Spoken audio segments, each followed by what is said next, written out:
Don't go listening to another podcast. We've never let you down before. Ooh, just 'cause Mikey picks shitty movies that leave you crying on the floor. Oh, Todd, he picks those sappy stories. And Paige, she loves her memory loss. Ooh, so stick around now. You know you love it. The trash on Romancing the Pod. Thank you for tuning into Romancing the Pod. You had us at hello. I'm Paige Wesley. I'm Mikey Randolph. And I'm Todd Schlosser, and joining us today is... Hey, what's up? I'm Erin. Should we just say Paige's sister, Erin? Because We probably should Yeah. because you're a corporate professional and thousands of people listen to this. Yeah. And also, we should say you've heard Erin's voice on every episode ever because she's the person who sings all of the crazy intro songs. Yes. So thank you so and much, Dad. Erin, for that. Sorry in advance. Hey, if you want to, I always told Paige, throw your requests in the Facebook group. Happy to appease those of you who might want to hear a special song. Can't promise it'll be good, but I'll try. Yeah, I'm on board for that. great. And today we watched The Backup Plan. And from what I understand, Erin, this was a request that you needed to be on the episode of The Backup Plan. So why is that? I adore this movie. What? I I'm know, sorry. I Hang know. on. Because it is just like a train that's on fire full of chimps. It's just like absolute bonkers. It is insanity. It cannot be stopped. And I adore that about it. For me, it's like the rom-com that hits every trope. Like everything that should happen in a rom-com, it happens in this movie. And it happens really badly in this movie, which is why I adore it. I would say that everything from the writing, the directing, like all of the execution side of this movie is executed in like a perfectly bad way. Like Yes. you should never do anything that this movie does. Like if you run into whoever wrote or directed this movie and they give you advice, be like, hey, thanks, man. And then walk away and then do the opposite for the rest of your life and you'll be successful. Yeah, front to down, this movie is abysmal. Did you say front to down? Yeah, front to down, like a Star Wars door. Don't worry about it. Yeah, it's totally bonkers. So, Erin, this clearly was not the first time you had seen it. No, I actually saw this movie. I don't know if you remember this, Paige. I was in high school when this came out. Okay. And me and my friend Kim came down to go to Disneyland. We were staying with my sister. Yeah, this is the time that you convinced me to eat flowers. I remember, I'm yes. sorry. What? Are you a rabbit? What is happening? She also tricked Kim into eating flowers, so I wasn't alone. It was one of those things where, like, it was a long con where I had to suffer pain to see that they suffered pain. So I ate a bunch of them. Erin ate like 3 flowers to convince us that the flowers tasted good. So then we ate flowers and they were terrible. And she was like, ha, I got you. You got to commit to the bit. I respect that. Have to commit to the bit. Yeah. But we were down in SoCal and Paige, we went and saw this and absolutely walked out of the movie. Like even at the time, even in high school when you're like supposed to be like, oh, like love is so sweet and men will kiss you when you have chicken nugget in your hair or whatever. Like even at the time in which that's supposed to be realistic, we absolutely loved it. So, and I've seen it multiple times since. But like as a joke, right? Oh yeah, as a joke. It's terrible. Have you guys seen this before today? No. So this is the first time you had seen it, Paige. This is the first time I'd seen it. Oh my God. Whew, man. Now, here's the thing. I know everyone talks about The Wedding Planner, and they love The Wedding Planner. But apart from Selena, I don't usually super enjoy Jennifer Lopez as an actress. As a singer, love it. And so this movie, like, I'm already at, like, a best neutral. And then she's terrible in this movie. I don't necessarily think she's terrible as much as the script is terrible. Yeah. I mean, here's the thing. The script is bad, but she's also performing it like someone who's never acted before in her life. And this is arguably like her 20th movie of her career. Yeah. I do not understand how her performance is so terrible in this movie. but it is. Some of the choices she makes are truly insane. Like an insane person would do that. Not Well, that's, I mean, as far as the script goes, absolutely. The way she delivers some Her of the lines, lines, I'm just like, what is happening? No human talks like this. Like, you're talking the way that a romance novel is written, and that's not a good bar. That's not realism. That's taking me out of the story.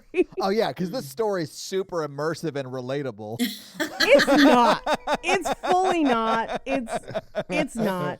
And but it's things where she's just like, she's trying to psych herself up to tell him that she's pregnant, and she's The just mirror like, scene? pregnant. Oh, my yes. Inseminated. Yes. That is such a rom-com trope that you It like is. have your mirror convo. And Yeah. it's Yeah. so terrible. It is. You guys don't have mirror combos? I do, but my mirror convos are very different. They're just like, suck it up, bitch, you're the best. And then I like leave. And this was her just being like, yes, inseminated. As if he was talking back to her like a person who should probably talk to Mikey or someone at his work. It feels like one of those things where they probably gave her, like, they just put the camera on and like let her do a bunch of stuff. Yes. But I feel like they took the worst ones. They like probably they like took the worst of what those. Aaron, what scares me is I know they were the best ones. Yeah. Yeah. So Mikey, what did you think about it? I have not watched this before. Okay, your first time too? Yeah, I just watched it. I have some thoughts. I mean, okay. While being objectively terrible, it is very palpable on the senses. Yes, it's like enjoyable to watch. I think it's like fun. At least I feel like, it is. It's like cereal for breakfast. It's like, it'll do. I like cereal, so that's a bad comparison for me, but I get what you're saying. We're like, it's not painful. It's not Remember Me, where you're just like Like, when yeah. will this be over? Paige, on 9/11, that's when it'll be over. This does have something in common with Remember Me that I'll bring up in Oh fun my facts God. that I think. The thing that bothers me the most is why they went to the bother of saying that the sperm donor was a redhead and then making the twins redheaded. Is that like a joke? No, I don't think it's a joke. I think it's so it can, like, they're definitely not even going to look like him. I think that's Right, why. yeah. But I think, Mikey, I think you're right. You don't need that at all. Like, that's just Right? a dumb I was element. and like they don't bring it up at the beginning and the very end, and I was like, was this funny? I don't understand why they did this whole bit for this long. Here's what's terrible. I have some problems with like this movie as a whole. Just the fact that, okay, Bring it in, Paige. Let's get real serious about it. Big sigh. Bring it in, Paige. I'm ready. this might be an unpopular opinion. We spend a hefty amount of time in the beginning of the movie of her talking about like the evils of puppy mills, and that's why she has her whole career, and that's why her dog has a hilarious wheelchair. And then she essentially goes to like the puppy mills of babies by like, and this is gonna sound callous, but I'm like, if you're gonna adopt, don't shop. There's a bunch of foster kids that need people, and you clearly got monies to burn. So This is a very hot take. here's the thing. How everyone wants to have children is their own choice. I can't decide for you. I just think that this movie sets her character up one way and then immediately abandons it. And I think it would have been really hilarious if when we finally saw the like twins at the end of the movie, they were Boston Terriers. Just like he's holding them. He's like, yes, Penny, good job. They certainly use the idea of her, like, that she left her, like, tech job with a bunch of money, another great trope, to, like, follow her passions, right? Yeah, she was this close to opening a bakery, right? Like, it's one of those types of tropes. It's just the same thing. Yeah. That's why I like Bridesmaids, is because she closes a bakery. And I'm like, this is real. Yeah. Far be it for me to tell people how they should build their families. That's not my place. Sure. I just think from a writing standpoint, it's an interesting choice. I feel like there was an opportunity to make a greater statement about her and who she is as a person, and they don't do it. They really kind of leave her nebulous, and that's a problem with most of the movie. Everyone in this movie is nebulous. That's because it's not written like that. It's written because it's like, wouldn't it be funny if a woman got artificially inseminated and was pregnant and then met and fell in love? And like the whole thing is written around that joke. Which I'm like, I'm sure that happens. I'm sure people just get knocked up regular and then meet other people. It happens. I've watched a lot of Maury. Some people get knocked up while they're dating other people. So like this movie treating it like it's so crazy is also strange to me. Well, I feel like there's probably a stigma of a woman deciding to get artificially inseminated single. Yeah. I bet that's very stigmatizing and hard to like come out with. Sure, yeah, not denying that. I don't know why the movie seems to think it's outrageous. My only like first thought that I have is this movie needed a lot more nuts because that dog is Yes. adorable and I love that Yes. it ends with that dog. Like it's my favorite. But I honestly just think we should just get into this movie because there's so much to delve Yeah. into You gotta here. unpack. Yeah. Yeah. So we open on credits, which are like an animated credit sequence of New York City in which Jennifer Lopez is fully depicted as a white woman, and I Yeah. don't understand that at all. I literally like leaned over to Natalie and I was like, "Are they whitewashing this movie before it begins?" I don't understand what's happening here, and it's so crazy because the first thing you see is her walking by like a restaurant window, and the two people there are like cheersing two wine glasses together, and they become bottles, and then they drink bottles like milk bottles. Like that is bonkers. Like why? And then that happens a bunch of other times throughout this like animatic at the beginning. That takes way too long. I hate these credits. The part that makes me laugh is that like they have all of these like traditional like moments or even like New York specific things. They're like, oh, these yellow taxis are now like rubber duckies. But the one that like makes me want to like die is that they also chose to put a flasher in there. Like just Yes. a guy Yeah. who opens a trench coat and there's like rattles and like binkies in his coat. I was surprised by the flasher until I started watching the movie, in which we find out that she's about to be pregnant and dating a stalker who may or may not have murdered Muffin Girl until we see Muffin Girl later in the movie. Yeah, he's aggressive. Like that is the truth. Like there's some lines in here that are insanely aggressive. He's good after that first day, but when he follows her for like 8 hours, it is a little weird. He's not. I have notes. I took notes the whole time. I was like, he is a serial killer in the making. Muffin Girl's in the basement at the farm. Why is no one checking on Muffin Girl? I honestly don't feel like he's likable at all. I find it hard. Yeah. Yeah, I was meh until I found out he made cheese, and then I was like, meh? Well, that makes sense. Yeah. Well, of course he's a cheesemonger. This is a rom-com. Like he's a cheesy farm man who has a booth at the farmer's market. He's an artisanal cheesemonger. So I didn't understand. Did he live on the farm and then like just commute to New York City? honestly, the only reason he started dating Jennifer Lopez is because he needed a place to crash in the city. Yeah, he And was he homeless. knew she couldn't get pregnanter. Yeah, I have notes on that too, where like her friend is like, you can't have sex with him. I'm like, empirically, this is the one time you definitely can because you're not going to get double knocked up. So why not? Well, she did. That's not how twins happen, though. But we got to get into this movie. Let's go. Back to the credits. At one point, I just noticed Tom Bosley is in this. Yes, he is. It only makes it more perfect. This was his last film. That is heart-wrenching for Tom Yes, Bosley. That's hard to take, man. That guy is like no longer living legend, but Right. he's been in Yeah. so many good things, and to end with the backup plan is just super sad. Yeah. Anyway, we cut to the first scene of this movie is at her gynecologist appointment, and she's worried about the fact that she didn't get a pedicure for it. So much feet. Quentin Tarantino would love this. And it's Yes. yeah, it's all done in VO too. She's like, "Oh, I didn't get a pedicure. I should have got a pedicure." And then she says, "Sorry, I didn't get a pedicure." And the doctor's like, "I'm not looking at your feet." I think he says, I'm looking at your cervix. Her cervix. Yes. Yeah, he's like, I'm not a podiatrist. Yeah. But he inseminates her, and then he's like, okay, we're going to elevate you, which is like a thing. Is that what they do? I wondered that they like lift you up. They do have to elevate you for a certain amount of time. Even if you're trying to like get pregnant at your house, it's usually a good idea to kind of like elevate your legs after or whatever. But like, Is there something you need to tell us, Paige? no, absolutely not. I gave birth to this cat 8 months ago, and that's enough for me. McCready! So the table that she's on, so she's on a table in stirrups. The entire table tilts up and back. Yeah. And I have been in many a gynecologist's office. I ain't never seen one of those shits. Yeah, that is. I don't. What is that? I got to get one of those for the house. Yeah. Is it in the playroom? Let me get my jeans on. Oh my gosh. Todd, your jeans are already on. You probably have two pairs of Yeah, jeans he's got on. 2 pairs of jeans on. Yeah. His skinny jeans are his under jeans. If my over jeans come off, you know it's time.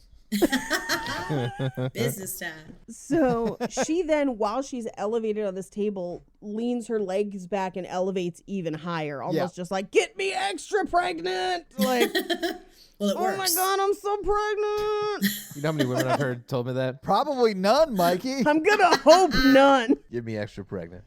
I did once have someone say something similar to that during sex, and it really freaked me out. If that's not a conversation you have had prior. It was not. Yikes. Yikes on bikes. It was also at a pretty dark time in my life, and it was not the last time we had sex. I don't want to get into it. Is she the same one that said you were like Jesus?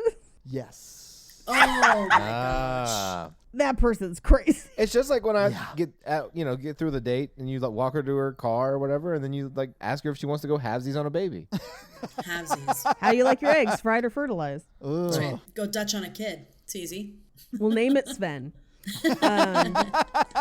I can't believe you remember that story, Paige. Oh, that story will never leave me. Just like Remember Me, that story lives rent-free in my brain. Oh, wow. We cut to her friend Mona's house, who we find out has 4 children and hates them, and I love her. Do you guys know Michaela Watkins? That's who that is. Yes. I love her so much. She's so good in everything, and she fucking steals the show in this. She steals the show in this, but she basically tells her, she's like, it's a nightmare. I'll show you my vagina and what happened to it. She's yelling this around her kids who are running around her place. Yeah, she is out of fucks. Her Yeah. fucks disappeared with child 2.5, and they're not coming back. I love it so much. She's trying to roast a chicken, a whole chicken, which, by the way, if you got a ton of kids under 10, chicken nugget that shit. Yeah. Like, you're never going to get through that roast chicken. You know how many insane. fish sticks I ate growing up because my mom had 4 kids under 10? That's right. That's why I don't eat fish anymore. I don't blame you. But the kids end up running off with the chicken, which is crazy. And she screams, I hate them. Do you smell pee? She is responsible for some of the funniest things in this movie. She has some of my favorite lines. I love her so much. My favorite thing about her is that she's aggressively real about real things that happen to you Pregnant ladies. when you are pregnant and when Yeah. you have children. And Jennifer Lopez does not listen to her ever. She's just like, yeah. I know you've done this 4 times, but like mine is magical. And you're just like I don't know how you go all the way to getting artificially inseminated and being like, pregnancy can ruin your bladder. Bitch, I've known that from my mom complaining around the house. How do you not know the bladders get messed up? What's wrong with you? Dude, when they talk about that and she laughs and she goes, oh, I just peed a little bit. That's a thing. Have you never been around a woman over 40-ish that has children? Everybody laughs when they pee. It's a well-known fact. I'm sorry. I think you mean pee when they laugh, because if they just laugh Yes. when they pee, that's weird. Yeah, I mean, I laugh when I pee because it's hilarious. Yeah. Yeah, I'm sure, Mikey, when you look down at your crotch region, you laugh a lot. Most people do, I think. Yeah, because I remember the good times, you know? It's like running into an old friend. I haven't seen you in a few hours. How you been holding up? Oh, my loose carrot. Like, you remember that Saturday a couple years ago, you and I? Shit, that was wild. Damn, man, you always get me in trouble. Yeah. I'm never taking you to karaoke again. Oh man, this is all still in her voiceover as her legs are elevated, so we're just getting like flashbacks. So it's the flashback to Michaela, and she's like, she's not being supportive. I'm like, no, she's being honest, which is the best kind of support. Her next flashback is with Eric Christian Olsen, Love whose him. name in this movie, he's only got like 3 scenes in this movie, but his name in this movie is Clive. And she asks him to be the sperm donor, and at the time, we just think he's like a friend, but we'll find out later, he's her employee, and this Yeah. is... Direct report. There is no HR department. There are 3 It's a employees. 3-person pet store. Yeah, like there's no one there to complain to. There is an HR department, but it stands for Hamster Resources. it's a pet store. It's run by Richard Gere. Oh, that's a gerbil. My bad. Allegedly, also, by the way. Allegedly. Alleged. We cut to her leaving the doctor's office with her legs closed. Insane. Well, it's not the most insane. Well, she's just walking like she's in like a 3-legged race. Like she's got like her knees like knocked Yeah, together. that It's that just is like- crazy. Well, she's doing it because she doesn't want stuff to leak out, which, like, if this had been a sexual encounter, perhaps that is something she might have to worry about, except that she's been inseminated, which is different. And we have established that she is crazy. She's bonkers. I do love how the doctor handles this, though, because he sees her in the hallway. He's like, you don't have to walk like that. Also, there's a support group for single mothers. Yeah. I can give you the information. I really liked the doctor a lot. I thought he was very kind and very sweet. If you guys watch this movie Yes. like someone who got inseminated who didn't know where babies came from, then that makes the movie work better. She thought she was going to register for a stork to come to her house. She was like, you got to put that where? Yeah, she's like, when does the stork deliver the baby? The things that she does not know about babies or pregnancy as she goes through this process made me think that doctor should be sued for malpractice. Yeah, I knew more about pregnancy. And it would take, like, you don't just get to immediately get inseminated. It is months. Process. Yeah. Months. It's a huge process where you're taking classes. You have to take certain hormones. You have to take things so things will implant well. There's no way she is as clueless as she is in this movie. But so she gets outside and it's raining. Has to. Rom-com trope. When you get good news, do the rain spin. Rain spin.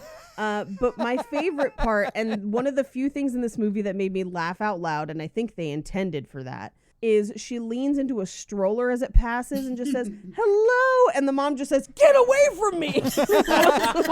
I remember that. I was so funny. Yeah, it is super weird. Like, why would you do that to a baby? Of course, it's a stranger leaning into a stroller. Yeah, on the city streets of New York. Yeah. Yeah. She gets in a cab with who we will eventually learn is Stan. Meet cute. Yeah, meat and cheese cute, and he's being a dick about who actually hailed the cab. Yeah, he's a huge asshole. Yeah. Yeah. And they can't agree on who gets the cab. But she does a nice thing and she's like, well, fuck, I'll just get out. It doesn't matter. Yeah. And then he's like, good, I definitely won't stalk you wherever you go for the next 12 hours. Yeah. He stalks her onto the train Yeah. and is like up against her, and I'm like, is he train rubbing? This is not cool. Well, you can tell what the New York subway is like and how insane it is that like nobody talks to each other on, even up here in NorCal, and I've lived in New York, nobody talks to each other on the train. Like if this was happening, you would have alerted an official. He'd have been maced Yeah. on the subway platform. He wouldn't have made it to the train. Exactly. They kind of talk about it, and he like walks her off the train, which Yeah, again, they get off at the same stop. You're like, Yeah. impossible. What are the chances? He's like, oh, it's Yeah. my farm. Stop. that's my tractor right there. Holy shit, if we saw him like get on a tractor and drive it out of town, I would have lost my fucking mind. That's what this movie was missing, honestly. I would have bought it though in this movie because this movie is insane. The other thing that would have been really funny too is to find out that he walks into the city every day. Oh my gosh. Or we just had a horse that's like tied up in front of her apartment building. So he stalks her. They find a penny, but it's tails up. And so she flips it and says it's lucky if it's heads up, then the next person to find it will have luck. And she walks inside. So now he knows where she lives. So that was a bad plan, I think. She throws out a line. She's like, have a nice life. Their exchange is so crazy. Unless you like talk to them the whole trip and like you like got to know them, which it doesn't show in the scenes. No, he's just following her like a puppy. She says to him on the subway train, please stop talking to me. Yes. A request he does not oblige. No means no, crazy man. Crazy Stan. Crazy Stan. Yeah. We cut to her walking to work the next day in 6-inch stilettos, by the way. This woman is working a retail job in 6-inch stilettos. She's management. She's sitting in the back all day. You know that, Paige. You've had managers in retail. Yeah, I was a manager in retail, and I did not have that luxury. I was working 60 hours a week with no days off. That's because you were the manager, not the owner. Yeah, No, that's true. True that. This is where we find out that Clive is her employee. Mm-hmm. And has some sort of weird will they won't they with the other employee. Oh, did you Yeah. get that? I didn't get that at all. I thought that Clyde was super into her. Clive was super into J-Lo? Yeah, I thought Clive was super into J-Lo. No, so it's both, and that's what's really fucked in the head with this movie. So like he and the other employee are trading like, yeah, it's like sex with you. You wish. Like, but very kind of like banter, but it's all sexual. Yeah. So I was like, are they having sex? It is interesting. Like he has a strange, like for saying no, like he has this feeling about like he like doesn't quite understand how like the insemination happened or something. He's like, Do you even know who this guy is?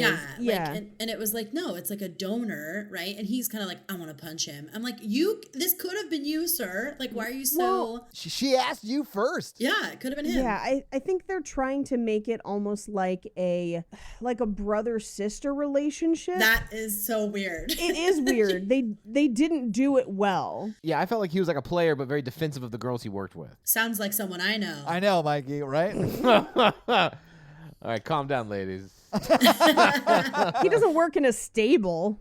Hey, Paige, you know how I pick up the horses? I just say, hey. Oh! Did you write that one? I got the impression, and it's weird because they're employees, and it's weird that he reacts the way that he does when she asks him to be the donor. But I got the impression that it was a thing where they had been friends for a long time and there's not a sexual relationship there at all, where they're just friends. Yeah. And so he cares about her and who ends up with her, but they play it so strange that it seems like he has feelings for her, and then he disappears for most of the rest of the movie. Oh, yeah. Like, we pretty much never see him again. It's almost like they were trying to make him like Ethan in Something Borrowed, John Krasinski, Okay. and create that kind of a relationship. No, well, someone has to run the pet store while she doesn't work a day in her life. Mikey, she's an It's owner. because her feet hurt.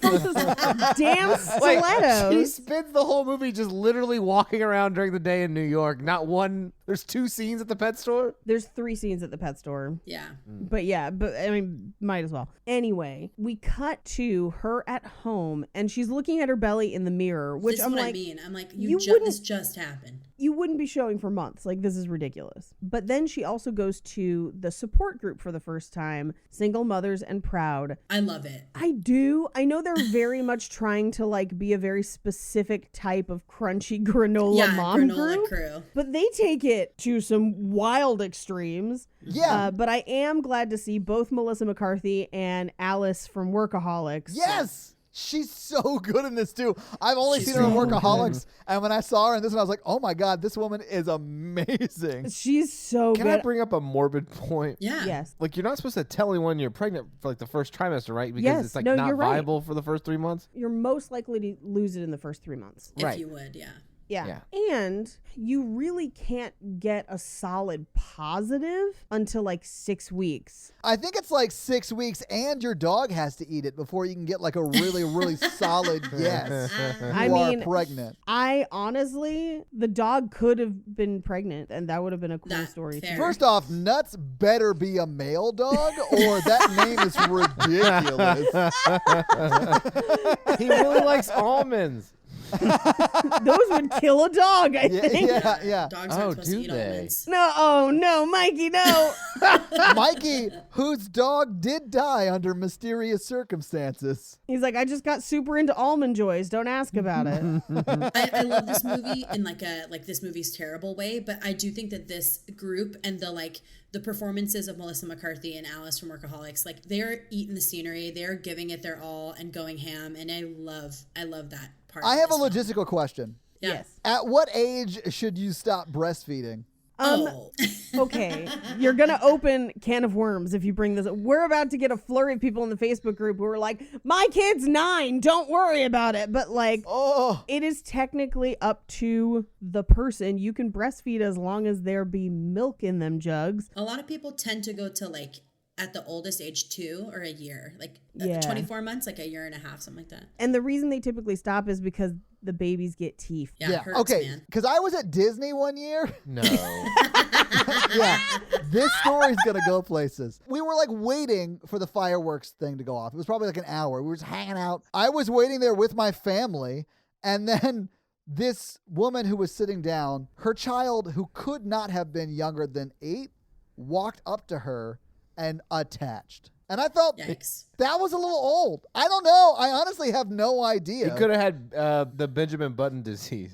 But that's why I asked, because I honestly don't know when you're supposed to stop. It was actually just a jockey. Like That was her husband.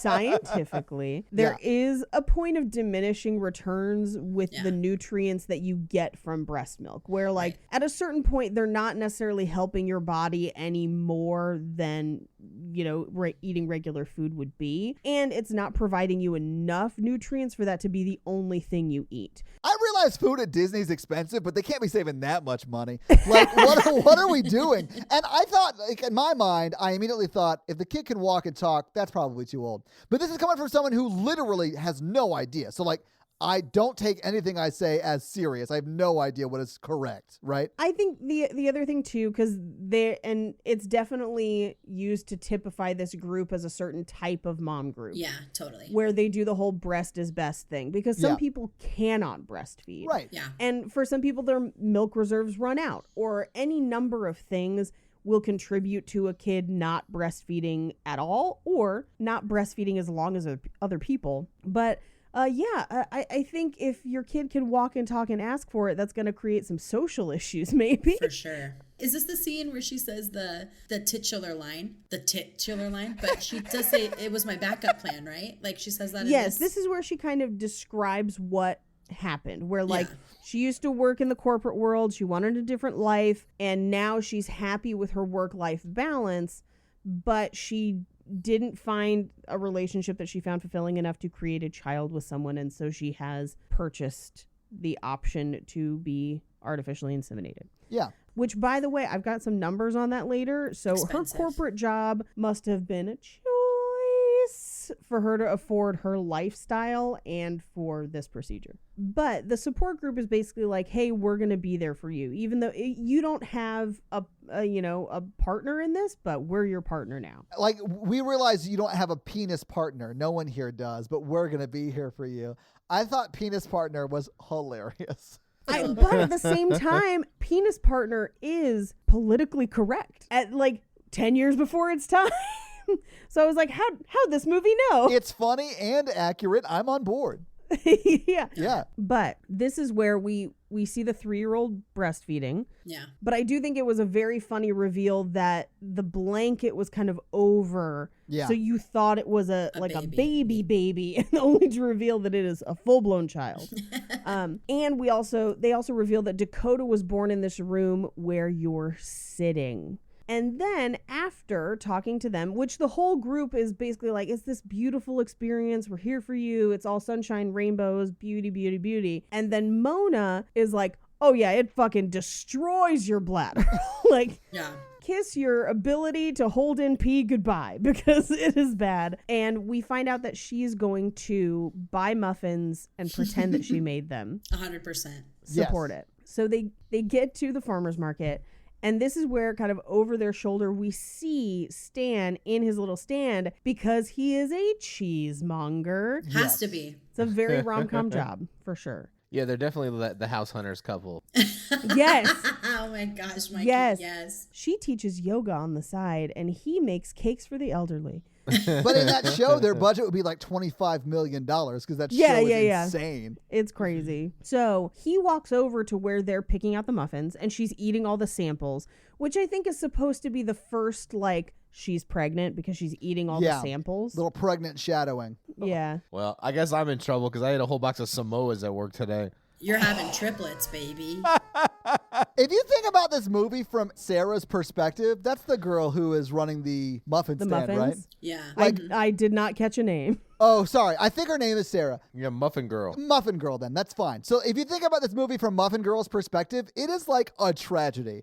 Her ex-boyfriend that she's trying to get back with ends up with another woman who, like, is eating all of your food. Her friend yells at you constantly. I feel bad for Sarah or Muffin Girl. Well, maybe her muffins just don't taste good. And maybe that's why he broke up with her. Is that what you're saying, Mikey? Well, yeah, There's a point where Mona says, like, your muffins suck ass, like later. That's right at the end of the movie, yeah. Yeah. She refers to her as Muffin Bitch, which is my new drag name. Like, I would also like to be called Muffin Bitch from now on. Are you a muffin top or a muffin bottom? Honey, you gotta, do you peel a muffin? You gotta take that little paper thing off and see for yourself. Do you peel a muffin? I know what she was saying. You got to take the diaper off. That's no better. Unwrap? There you go. Unwrap. That's the thing. Yeah. So he comes up and introduces himself and is like, did you follow me here? And she's like, why would I follow you? Like, you're the follower. You are the stalker, man. You followed me into the train. And then all the way home. Like, he followed her from the taxi cab to her house. That is predatory behavior. Where I can only imagine that he's just been outside her bedroom window. Like, if she goes home and looks, she's going to find footprints and handprints, and it is bad. So at this point, she's kind of trying to get away from him. Yeah. Where she's just like, no. And her friend Mona's like, I'm sorry, but free samples though. And he specifically makes chèvre, by the way. And I was like, he's a goat cheesemonger. That's right. I am here for it. And as they're talking, Muffin Bitch kind of cuts in. And everyone's just like, back off, Muffin Bitch. They just kind of like fling her to the side. She is shit on so much in this movie. I feel bad for her. Yes. Her only crime is loving the main male character. I know. Yeah. She tries to cut in with like, so will I see you later tonight, without offering additional information. Oh, yeah. She was like trying to like mark him as her property. Yeah. Yeah. She was peeing all over him. Soaking piss. So Mona gets the sample box. Jennifer Lopez heads back to the pet store. And by the time she gets there, he's already called twice because now he knows where she lives and where she works. She is in danger. Yeah. The beginning of this movie feels a lot like the first 2 episodes of the series You. Yes. So as she's kind of talking about it, Eric Christian Olsen, Clive, is like fixing a fish tank and falls off. And then they have a sound effect like he stepped on a dog. Like he killed a dog. Yeah. The sound in this movie is like the wet mouth sounds, the dog Yeah. sounds, like the sound effects in this film, like people slipping in her water breaking later. Just the sound effects in this film they're like disc jockey, like radio level insanity sound effects. It is like shock jock level Foley work in this 100%. movie. Yeah. I'm surprised that when they had sex, we didn't just hear like, "Bah, bah, bah, bah," like in the background. Like, It's not my house. That kind of sounds like what she sounds like when she comes anyway. Like her orgasm later is we horrifying. will talk about it. Not to shame your O sounds out there, but it is Yeah, insane. ladies, let go. Get into it. I'm just saying it is weird. Anyway, she's talking to all of her employees and she's like, we've got to get ready for the book signing. And I'm like, who signs books at a pet store? And then it's Cesar Millan. And I was like, Cesar Millan is in this film. that's the only person that would sign books at a pet store, I think. Him and Jackson Galaxy. Yeah. So they have the signing. He's giving a talk. Stan shows up in a great polar fleece, digging it. And she asks him, she's like, so is it a coincidence that you're here? And he's like, no, but I love this guy. Where he's basically like, I'm here for you, but also gotta love Cesar Millan. And he basically starts like interrogating her. He's like, do you have a boyfriend? Yes, so aggressive. What's happening? And she's like, I'm going through changes. And he's like, menopause. She's like, how old do you think I am? And they take it outside because Cesar Millan is like, excuse you, I'm the alpha. And they're like, okay, fine.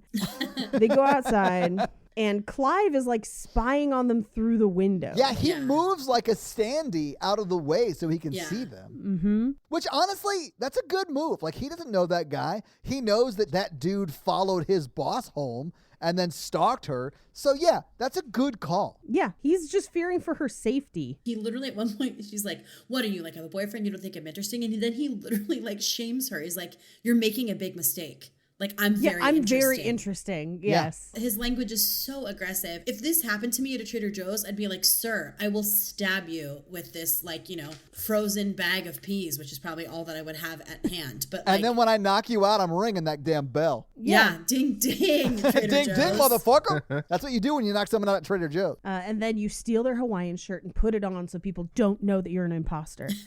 So they decide that they're going to both get takeout. So they're going to walk and get takeout together. And they go to... Grace Papaya. Have you guys ever had Grace Papaya? No, I haven't never. had the original. So while they're, you know, getting the hot dogs and everything, they're talking about kind of their upbringing. He reveals that he hasn't lived in the city his whole life. That's why he's never had Grace Papaya. He talks about when his parents bought the farm and he's like, oh no, a literal farm. They did not die. I'm not an orphan. Gross. And She reveals that she is very much an Well, because you orphan. can't have parents in a rom-com. Didn't you guys see The Night Before Christmas? Like, you have to have dead parents if you're going to be a female ingenue. Well, also Happiest Season, where they introduce her every time as the orphan. Jeez. But he also is like, well, now I've got to walk you home because this neighborhood's dangerous. And I'm like, yeah, it's full of people who stalk women. Yeah, like, because of you. Yeah. you're the danger. They talk about their first kisses. Which is bonkers. They're like in their 30s. Like, why are they talking about their first kiss? Do you guys want to hear about my first kiss? Yeah, I sure, go absolutely ahead. want to hear it, Mikey. I was at the beach. I think it was like 7th grade or 8th grade. And it was a nice girl. I don't remember her name. My first kiss, I kissed my boyfriend in high school on the Eiffel Tower In Paris? in Paris. That was your fucking first kiss? You bet it. How old were you? Why were you in Paris? I'm like mad. How do you come back from that? That's your first kiss? That's the first one. Was the kiss itself terrible, though? No. Well, It was just like a peck. Like, we were, it wasn't like, oh, there's no tongue? No tongue doesn't count. That doesn't even count. Were you like slanging tongue in 7th grade? Like, what? You were in France. You got a French kiss. What are you doing? Pages must be bad because she doesn't seem like she wants to talk about it. I don't need to talk about it. It's fine. I don't. This Okay, is in fairness, Paige, we're very close. I would like to say we're incredibly close. Thank you. I don't know what your first kiss was. I feel like Paige, should I tell him?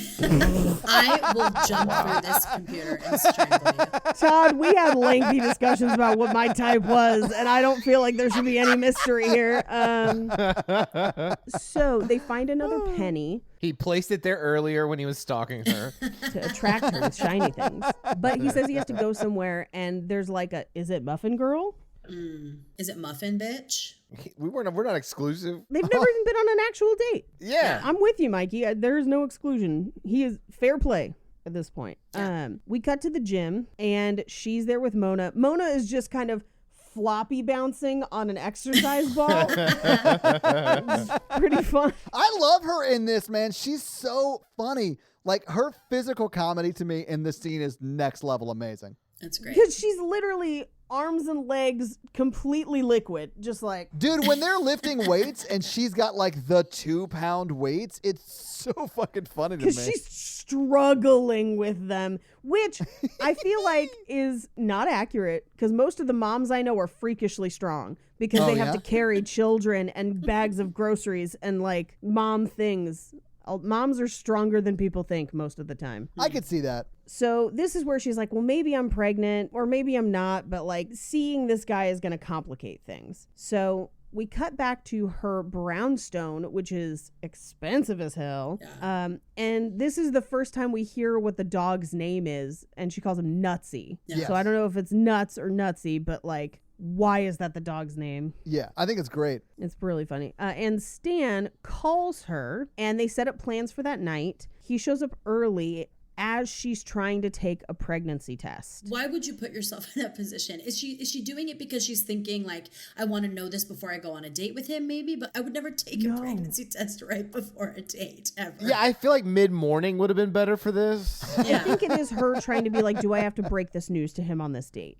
Gotcha. So essentially what happens, he gets there early, she excuses herself to the bathroom, which again, horrible, because if the news is not what you want, Yeah. now you have to walk back out and be like, sure, let's go to Long John Silver's. I'm so sad. Just Why, like, why Long John Silver? I don't know. It was just for some reason it came to my mind. But like what happens is the dog gets a hold of the test and breaks it in half. So the Yeah. little portion that shows whether you're pregnant or not is gone. The dog ate it. And here's where I have a problem.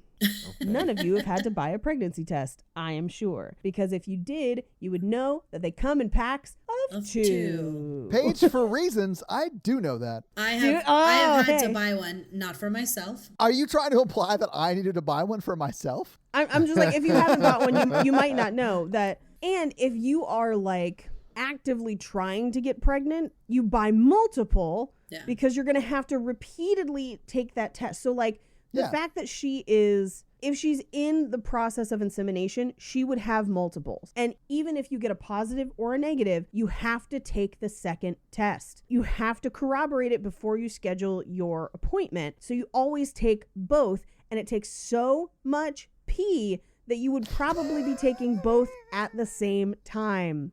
A lot of the time. So depending on when in her cycle she was inseminated, I would guess it is in her most fertile window, which is like the downstairs window. it's 1.5 to 2 weeks from her period, which means that at 2 weeks, maybe she would know that she had missed her period, but only by a couple days, most likely, which means that she would need at least another week to 2 weeks before she could take that test. Yeah. So it would have to be a month from that day for her to get an accurate reading outside of a doctor's office. I would just never do this right before a date. It's total. Have a cup of coffee, do it in the morning like a normal person. Wait, you only have to pee on the stick, Mike. You don't have to do anything else. Yeah. That's when Mikey takes his. Yeah.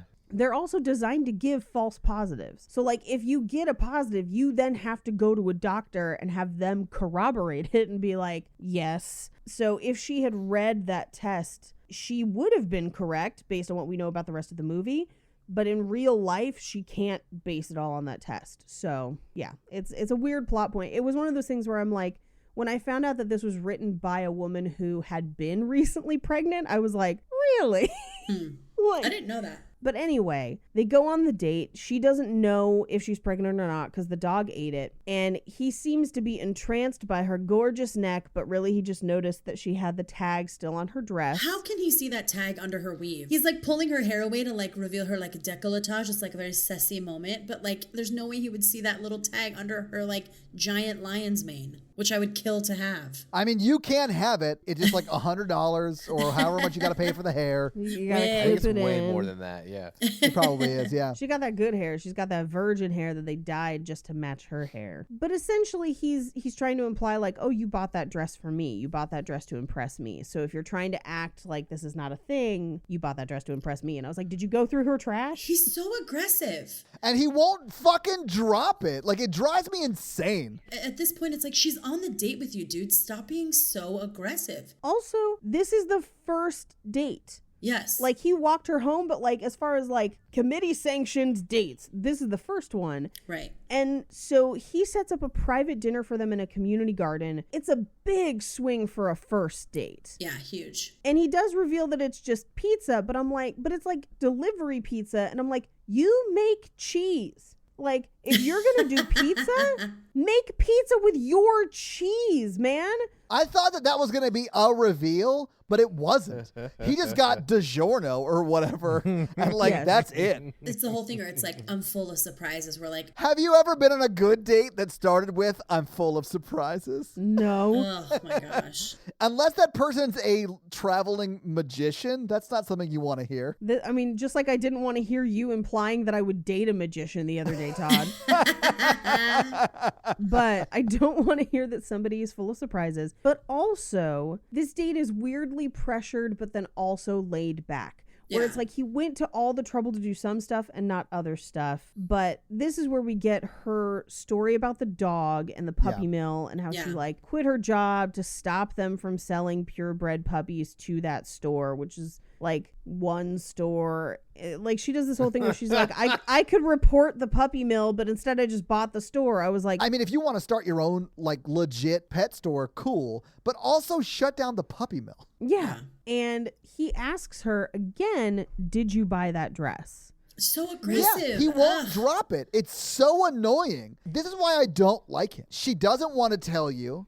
Stop forcing the issue. Like, why are Yeah. you doing this, you insane douche? Yeah, well, and on the flip side, if she does really like him and bought it, just say you bought it. Just be like, yeah, I wanted to look nice. And he basically follows that up with, I have ways of making you talk. And I'm like, because you're a serial killer. The level of confidence and abrasiveness, this is the kind of guy that like scares every woman on every dating site. The level of confidence here is unfounded. To bastardize a Jack Donaghy quote, he has the confidence of a much more attractive man. Oh, yeah, like it's just That is a great Jack Donaghy quote. the eagerness of this like does feel odd, and it gives the film like a really weird timeline. And I don't want to like jump the gun because like the next thing they do is like they have like a weekend trip for date 2. Like I'm gonna come like sleep at your farm on the second date, and the level of like aggressive and eagerness of his behavior like lends itself to like a very rushed and very strange timeline. This movie like goes really fast to then go slow. Yeah. Yeah, you like blink and he's moving in with her. Yes. Yeah. Literally. He needed a place to stay. Okay, so no joke. Like what you're saying, Aaron, I thought because at that point, after they like decide to make it work or whatever, there's like 45 minutes left of the movie. And I was like, okay, then what is the I conflict? have that in my notes. Yeah, I was like, then what is the conflict going to be? And I thought the conflict was going to be that he is like a con artist. And like he was losing the farm because it was like in bankruptcy or whatever. And he is just trying to scam her out of money. And then he actually fell in love with her or whatever. Because that would have been conflict. But there is no conflict really in this movie. They manufacture some bullshit that like separates them for 6 minutes at the end. It's so dumb. This movie would have been way better if they wrote it where he was a sperm donor at one point and she ended up getting pregnant with his babies. I Oh my thought for God, sure that was yes. going to happen. And then no. So he says, I have ways of making you talk. He knocks red wine all over her dress. It causes a fire on the table. She can't manage a hose because apparently She's wearing massive heels in this scene though. And like I was watching it this time and I was like, she looks like she genuinely hurts herself trying Yes. to do that. It looks like she hooks a heel in the grass and falls. Yeah. I was like, But they basically both end up filthy. Yeah, this is supposed to be like their, don't they have so much chemistry? Right. I thought as he spilled the red wine that he was doing it so that she would be like, I just bought this. Like that she would say it, but no. But he basically says, I owe you another dress and another date. Come to the farm with me next weekend. And she says, I'll call you, which I also took to mean maybe she's not gonna. But then once I learned that he had the farm and he's taking her there, I was like, what happened to Muffin Girl? Has anyone checked the farm? Oh, you thought that Jennifer Lopez was going to be buried next to Muffin Girl after that farm vacation? Yeah, or chained. Look, he slept with Muffin Girl. Doesn't mean okay. Look, sometimes you meet someone, you go on a couple dates, maybe you sleep with them, and then you don't want to date them anymore. It happens. Or you take them out to your farm and no one has to know how small your dick is. He probably did not take Muffin Girl to the farm because I don't think you really. Yeah, because that's his second date move, and he never got to second date with Muffin Girl. Mikey, are you in this movie? He like dove in with this girl, but I mean, like Muffin Girl, he probably was like, "Let's go to your place. Oh, I gotta go back to the farm. The goats need milking. I can't stay." I got an early meeting with a goat. Yeah. She gets home and Nuts, the dog, barfs up the pregnancy test, which is super disgusting. Yes, it is. And it reveals that she is very pregnant according to that test. And then she has to go to the doctor to have him verify it. And she's just like, it's happening so fast. And he's just like, we've been working on this shit for months. What are you talking about? Like, Yeah. he mentions how lucky it is that it worked the first time, which is also like an interesting thing too, that like it's not always successful time one. right. And they charge you every time. Yeah. That's how they make their money. I wish I charged by the load. So we cut to the old folks' home where she visits her grandmother, who we're just now meeting for the first time in this movie. Yeah. Almost an hour into the film, Yep. they are introducing new characters Yeah, that are of going to course. factor heavily into the plot. Of course. This person needs to go back to screenwriting school. This is a nightmare. And we meet her grandmother's fiance, Tom Bosley. Yes. And she tells the grandma, like, I'm pregnant. And her grandmother almost basically ignores her about it, which is kind of weird. She's just deaf, Paige. The lady behind her is like, she said she's pregnant, you deaf idiot. I got the impression that she was deliberately not hearing her. Wow, that's a real hot take. That's a real hot take for a woman who's 90. She makes a joke beforehand because she basically like says like, hey, can we talk in private? And she's like, don't worry about it. Like these guys can't hear a thing anyway, is what the grandma says. But so that's then, the thing, because the grandma heard all that just fine. which is fine, but like it's meant to be a joke versus ignoring. I think it's meant to play on that back and forth. It's okay, Aaron. Paige has been going really deep on like really small things that bother her on movies for the last like 2 weeks. It's been more like 2 months, but yeah. Yeah. Whatever. It's meant to be a joke. Fine, Mr. Cinderella's stepmom killed her father. Yeah, you dumb motherfucker. That's so There are dumb. dozens of people who believe that theory. They're all horses and you know it. She had too many teeth in her mouth. So she goes to the gym with Mona, and this is where Mona's like, pregnant women be so horny. One time I had an orgasm just sitting on the bus, and I'm just like, damn, girl, okay. And I love how the lady next to her is like, gross. Yeah. Gets off the elliptical and leaves. I love that Mona goes, hey, that was a happy story. That's a happy story. But this is also where she's like, well, what about Muffin Girl? And she's like, he wouldn't invite you to the farm if Muffin Girl was still around. I was like, you know, if she's alive, like if we know where Muffin Girl is, then maybe we could ascertain if he's the kind of guy who would double team like that. But Gross. she resolves that she's going to go to the farm, tell him everything. And this is the point where they're like, you can't have sex with him. And I'm like, but you can though. This is like the one case where you can. Well, also, like, what's the expectation? You're just gonna like go to this man's farm, and you're not like. With that said, the implication, Wow. implication. That's A true. weekend trip. There's definitely a weekend trip is definitely there's some implications in a There weekend is. trip. He's probably like, come up to my farm. I owe it to you. And the thing is, like, not that it would be bad, but like, based on this man's aggressive behavior already, that like on the day he walks her home and they don't know her, and he's like, when's your first kiss? Like, what? Like, kiss me right now. It'll be the best kiss of your life. They weren't even on a date at that point. So I would assume that this aggressive. Yeah, he's probably like, if you love my goat cheese, you'll love my dick cheese. Yeah. Oh, no, Mikey. No. Disgusting. Mikey. No, sir. Bad Mikey. It's aged for 2 years. No.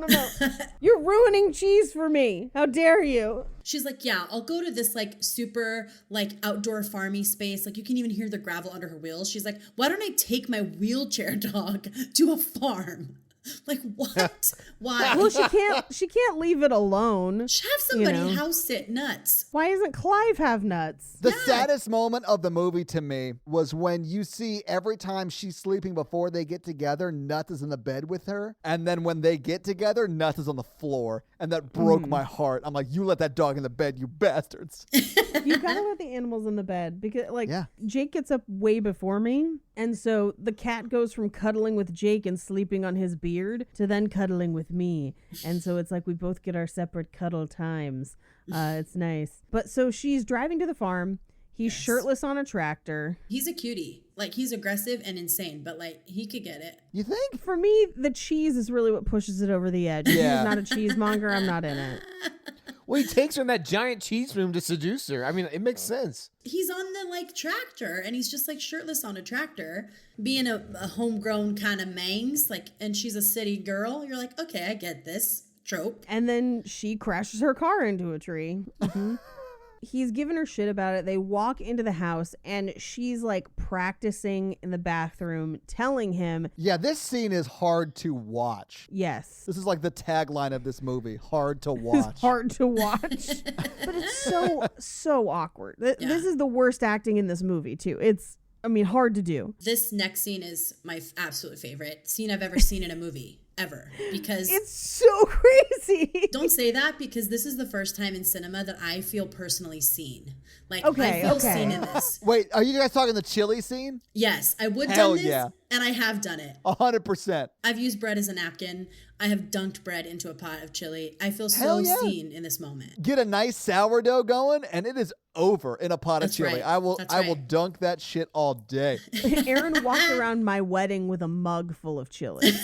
I was on the dance floor with that. I was just living my best life with a mug of chili. Hey man, they say you take your favorite partner to the floor, and I get See, it. Real talk. I spill too much on myself, and like a mug of chili in my hands outside of a sitting position is just not going to work for me. It's just Outside of Kevin a from The seated Office, just position. like. yeah. But so she comes into the kitchen, she sees the chili on the stove, and she just breads it into her mouth. Yes, Lord. Here's the thing. She's in a kitchen. There are bowls, plates, mugs everywhere. Like, Whoa. Let's not judge. She's a pregnant, starving woman. And also, I did that this morning. So, Yeah. not with chili, but I did like shove a scrambled egg in my mouth over the sink. So, have do done not that. judge That's this fine. woman. That's fine. So he comes in and picked her flowers and is just like, oh, so you're covered in chili. So this is what we're doing now. Yeah. I'd be into it. Also, chili is a weird dish for a date, for like a second date, I A think. stew? Yeah. So as they're walking, she asks him, what's the next step for a cheese farmer? And he reveals that he wants to start a local sustainable grocery, which is a good idea in an extremely competitive market. Yeah. So it's gonna fail, but that's okay. And he's not sure if he wants kids. And so she kind of seizes this opportunity to be like, okay, about that, let's talk about future, talk about kids. It's on the second date. Don't run away. It's fine. If this was Mikey, they would have talked about it on the first date. Yeah. I want kids. There's nothing wrong with that. I don't know. I feel like that's really, that feels early. I actually understand why Mikey does it on the first date, because if they're not interested in having kids, he doesn't want to waste his time. I sort of respect that on some level. It is a I get ridiculous it. thing to ask on the first date, but I get it. I just give them to put. It's part of the survey I give them on the first date, which is just like, here's my deal breakers. Check yes and no to these questions, and we'll continue. And if you could sign the contract, we'll meet in the playroom. yes. They are older. You know, I think all of us on this podcast are over 30. Like, I Yeah. think I think at a certain point, like, it's a fair question, you know? I would say, especially at their age, it is a fair question. Yeah. But he says, hold that thought, and he takes her into the cheese cave. And here's where I have some fucking notes, because I have been learning how to make cheese, Oh, boy. and he is not storing them at a consistent temperature. It's just in a barn. All of that cheese is rotten. People gonna get like botulism and shit. That cheese is killing people. That barn could be like, a humidifier for cheese. I have no idea. Yeah, I didn't get a good look at the barn. You know what I'm saying? It would have to be cold though, 55 degrees year round, and that cheese has to age for at least 6 months. So it's like a walk-in, or it's underground. Most cheese caves are underground because it's colder. So the fact that he's just got them sitting out in a barn, and then later when he opens the store, they're just out on the shelves. They're not covered with glass. They're not anything. I'm just like, this is a food service nightmare. Like, no one did any research at all. I love that in this batshit terrible movie, Paige has got like cheese storage notes. Yeah. yeah. I do. But this is where we find out that he made a cheese based on her. It's the bread ornament of this movie. And he basically is like, what do you think? You're kind of hard to read. And she just says, I really want to kiss you, but it smells like cheese in here. And I have a note that would make me want to kiss someone more. No. But they start making out.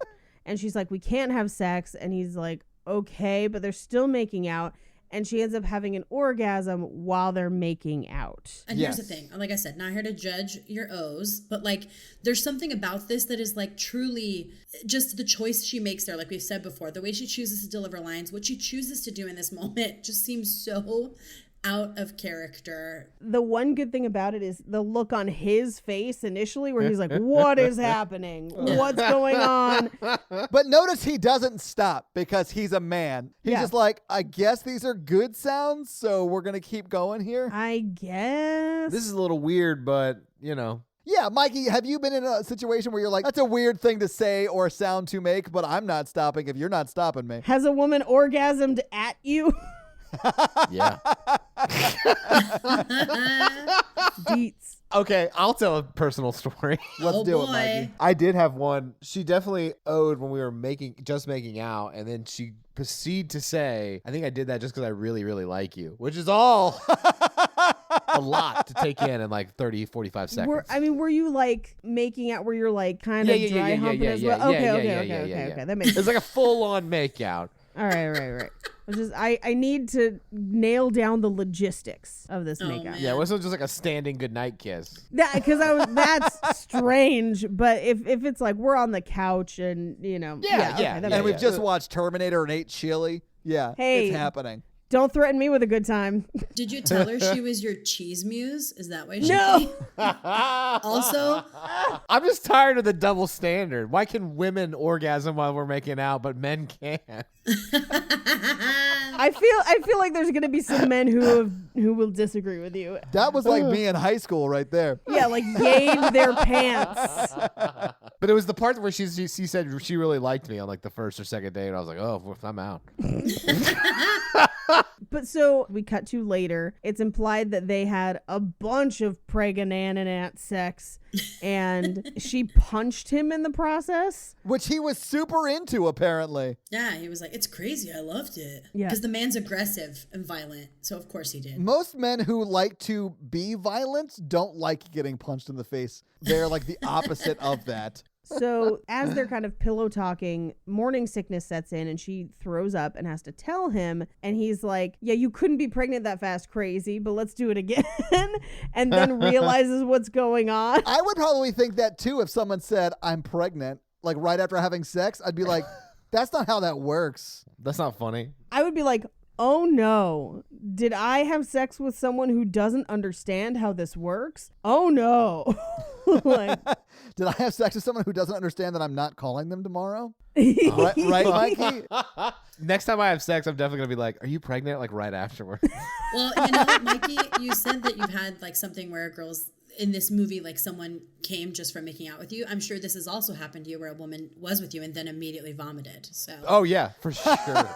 I'm sure those are things that are not foreign to you. At least she's not sobbing while she throws up. I mean, that would be worse.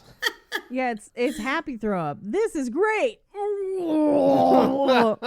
I mean, I've had someone say this was a mistake, like right afterwards. Oh my God, Todd. I've had someone say that during time. Oh, Mikey, I forgot about that story. Oh, so yeah, she yaks right into the there's like a outdoor sink in there. Oh, shit, we're talking about this movie again. My bad. I thought we were just like having a chat that was fun. My bad. He figures it out and is like, so who is it? And she's like, it's a sperm donor. And he's like, when did all this happen? And she was like, the day we met, I didn't realize I was going to get pregnant the first time. And I wanted a baby. I never met the right guy. I didn't want to do it alone. And I'm like, this is their second date. And he's acting like she cheated on him. Yeah, I hated this so much. I would have a lot of questions if someone said they were pregnant on the second date right immediately after we had sex. Mikey, I understand that. I would have a lot of questions too. He is fully an asshole to her for something that took place before he was ever in her life. That's a shitty move. I get that, but he's having an emotional. That's not small news. Right. That maybe is something you talk about over dinner, then have sex. I'm still stuck on this is their second date. Yeah. Like, you haven't even discussed exclusivity yet. And you're going to be like, how dare you get pregnant? Like, what? But his reaction it seemed a little strong to me. But then again, everything he's done in this movie has been more aggressive than necessary. Yeah. So, but she stays that night. He sleeps on the couch. She sleeps in the bed. When she's like laying in bed there, they slow pan for so long on J-Lo's like hot bod in that bed. They're just like, let us very slowly pan across your little tiny shorts. I did really like that scene. I know you did. But she tries to drive away. And I'm like, how? That car is totaled. Like, what are you talking about? But he hears her trying to drive her car away. And he's like, where are you going? And she's like, I thought this would be easier. And he's like, don't I get a say? And I'm like, no. Not really, no. Not really, Yeah. no. And she implies that he has a girlfriend, and he's like, no, I killed Muffin Girl. What are you talking about? But no, he's basically like, it was a few years ago. She's been locked in my basement ever since, but she's in my class. It's fine. And he admits that he's intimidated by her, and he's worried that he doesn't have a college degree, which makes no sense. Like, this is another case of this movie just introducing new information for no reason. It's just more rom-com cred that it's like, oh, he's also in business school for econ. What a loser. What a loser. He runs a successful cheese farm and he's going to college. What an idiot. And he already ran an inn. Like, his whole backstory is redunculous. Well, it's like, how many things can we cram into one person's story, which is bonkers. She thinks they should break up, so she goes back to the city. She walks through the farmer's market in 6-inch stilettos, which, again, girl, you're walking a lot. Get some flats. Your hips are going to be a problem. And he's not there. But she goes home, and there's a knock at the door, and it's him, and it cuts to them cuddling in bed on their third date. Yes. They're laying in bed and he's like got his hands on her tummy. It's like, I mean, how long? That's what I wondered too. Okay, they set up this conflict. Was it like 3 months before they got back together and he showed up at her apartment? Like, Yeah, how long was that? Because now there is a little bit of a baby bump and his hands are like, he's like doing the thing, like holding the belly. Bump wise, it would be a couple months later, but the movie does not give you that information at all. It seems like it's days. And she would not be showing at that point. So like it's just the movie not really A, communicating well, but also B, it's not great on time. It doesn't super understand. I mean, on one hand, it understands pregnancy, but not. Like, if you told me that the person who made this movie did not pass sex ed, I'd believe you. So we cut to a doctor's appointment, ostensibly the next day. We don't know. Time is a flat circle. And And he's going, right? Yeah, he's with her. So that's the thing, is like, after they go to the farm, it was like, I didn't know if I missed a time jump, because he's like basically there all the time and they live together. And I was like, Yeah. okay. Yeah, they never go back to the farm. He just like moves in. They have a lot of conversations off screen. Like, okay, we're only going to date each other. Hey, maybe you should move in. Like, there's so much of that stuff that we never see.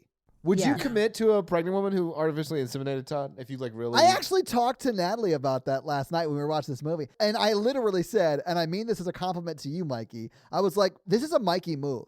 Like, to commit to a woman who's pregnant. Like, this is something that Mikey would do. I say a lot of shit's like a Mikey move as like a bad like dig on you, which is fun. But this is not one of those things, because you would absolutely do this. But twins?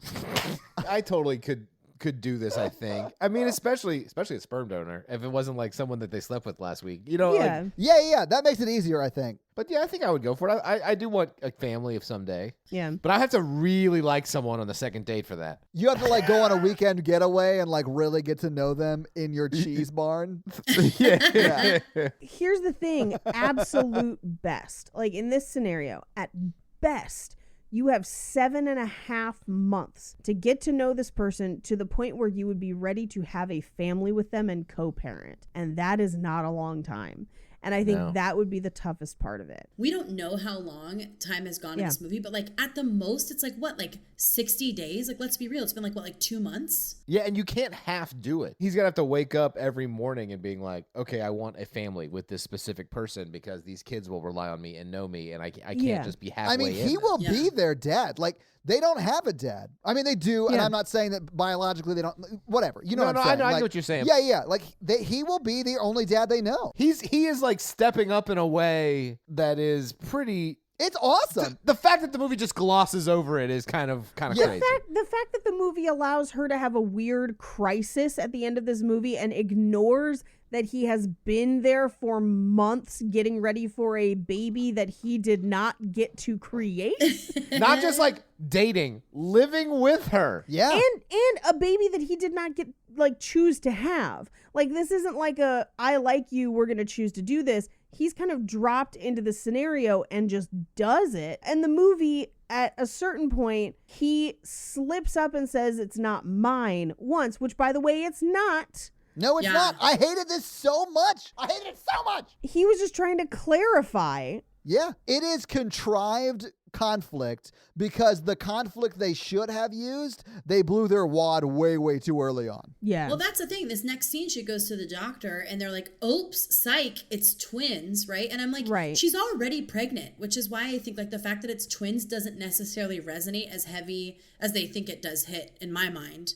Right. Well, and this is where we get that next scene at the park where he's like trying to reconcile the fact that it's two. Yeah. And he ends up talking to a new dad who originally thought he was a pedophile. And he's just like, no, like, my wife is pregnant. Please help me. Dude, Anthony Anderson's so good in this movie. I So love this funny scene. in this Yeah. movie. He's in it for 3.5 minutes, and I love all of them. He does. And he tells him that he has 3 kids and he points them out. And the last one, the littlest one, is eating sand. And he's Yes. like, hey, you gonna do something about that? And he's like, well, by the time you get to the third one, you don't really care. I was the 4th, and I can assure you that instead of stopping me from eating dirt in our garden, they just took pictures of it.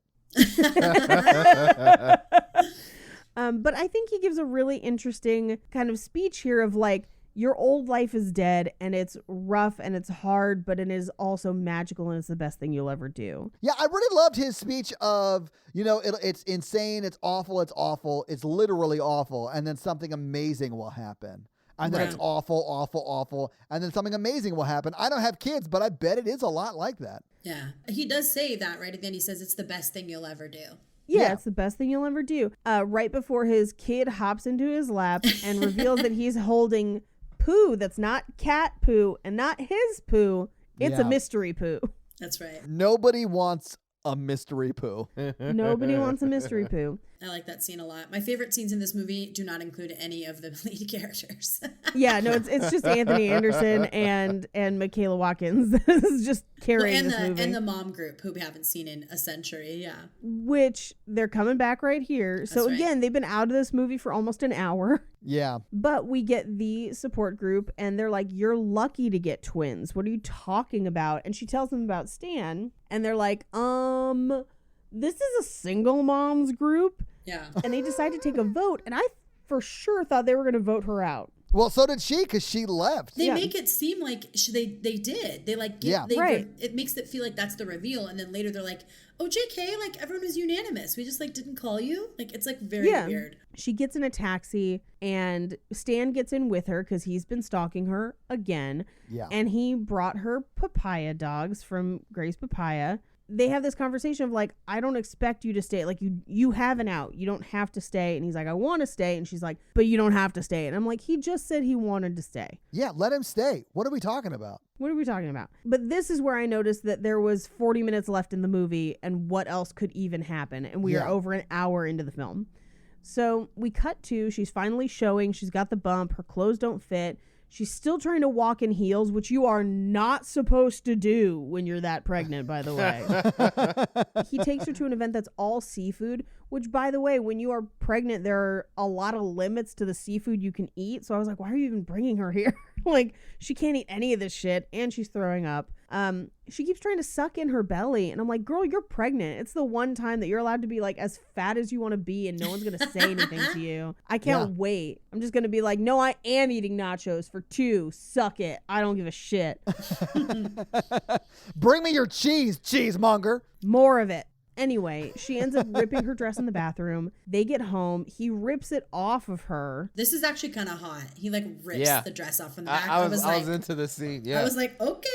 She lays down with the Prego pillow. He goes to brush his teeth. And by the time he comes back, she's completely unconscious and taking up the whole bed. So we get another shot of him at the park with Anthony Anderson where he's like mad at the pillow. And Anthony Anderson's like, yeah, fuck that pillow. I did once. My wife drew eyes on it. And you're just like, what is going on in that house? I love that so much. I love it. Too. I honestly wanted their movie. Anthony Anderson, his wife, and their crazy 3 kids, one of which has a poop collecting problem. Or Pika. Ew, Like gross. the so disease disgusting. that makes you eat things that aren't food. Like, that's a fascinating story. But this is also where he's like, yeah, preschool is like 20 grand, which, by the way, depending on where you are and depending on the kind of preschool you put your kid in, you know, but for New York, trying to get somebody into a good preschool, yeah, it probably does cost a lot, about 20 grand. Anyway, we cut to her shopping for baby stuff with her mom and Arthur, the fiance, and the people from the moms group show up. And this is where they say the breast is best thing. Yeah. Yes. Where I'm just like, not everyone can breastfeed, quit being dicks. And we find out that Alice from Workaholics is about to deliver and is putting Jennifer Lopez on her phone tree so that they can all be there. She wants the whole group to be there. Which, spoiler alert, you do not want that many people there. That is a bad idea. We go back to the house where he's studying for economics.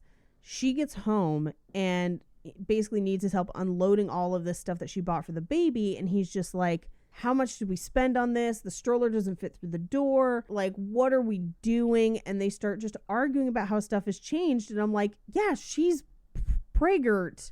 Like, it's gonna change, like, no matter what. I did think that is one of the moments in this movie that I appreciate is like, it does touch on conversations that I think like, and at one point, I don't know if I'm rushing it, but he's like, are you still in there? Like pregnancy changes a woman significantly. And I thought that is the one like lovely slice of realism in all of this is like the money stuff is super scary and hard. And he's asking the realistic question, which is like, I fell in love with you. Are you still in there? And it's actually kind of in these next couple scenes because she is now visibly showing like she's getting towards the end and she's eating a ton of McDonald's in bed. And That's my dream. I love how he's legit holding her McFlurry. yes, for her. And they're both reading What to Expect When You're Expecting. And he basically is like, hey, you've got chicken in your hair. And she's trying to like put the moves on. And he's like, not tonight. And she kind of falls asleep. But then she wakes up to the sounds of him in the kitchen making a million pancakes. Yeah. Can I just say before we move into the pancake scene, I hated that he shot her down because he was just complaining to the guy in the park that they weren't having sex enough or whatever. Right. And she comes on to him and he's like, nah, I'm good. She is covered in chicken, though. That just makes me more ready to go. That is dinner and a show. Why are we arguing about that? Yeah. That's fair. Sure. Also, if it's been a while, you make allowances for stuff like that. It has been so long for me, I would have sex with a chicken nugget.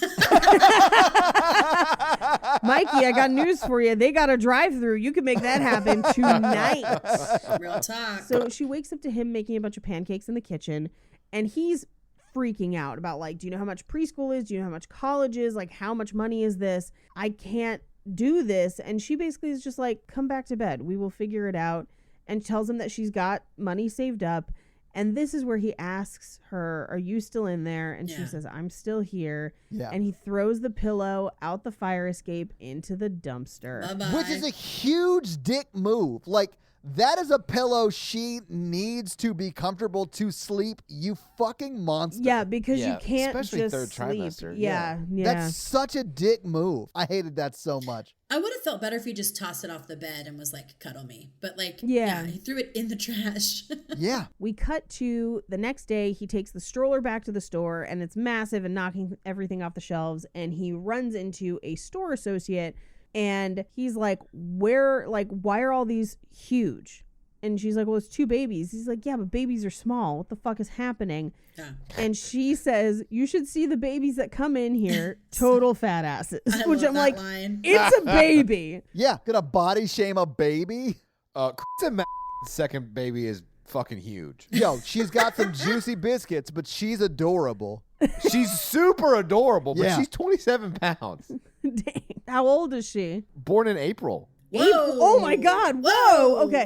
I was thinking like a year old. No, and I she's was like just 9 wait. months old, and she's like huge.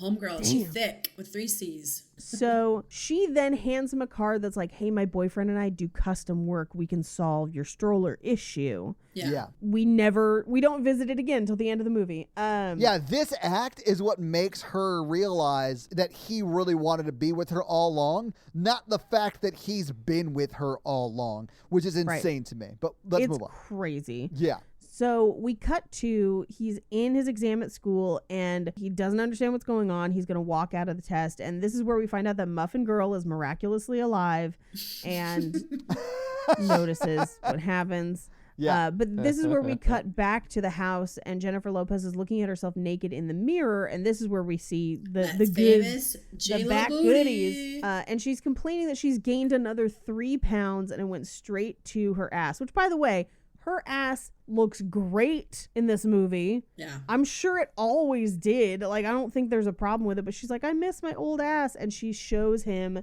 pictures of it. And he's like, it's a nice ass. I never knew that ass. Like, you've been pregnant the whole time we've known each other, basically. But I mean, he likes what she's working with. Like, he isn't saying no. Also, except for that yeah. one time he said no. I looked it up, and J-Lo is 41 or 2 when this films. So, Yeah. like, she's looking feroce, man. I'm 10 years from that, and I look like a trash panda. Like, she's looking great, man. This is like when we did Overboard and Goldie Hawn was like 41. Yeah, in man. Overboard. She looked amazing. You do not look like a trash panda.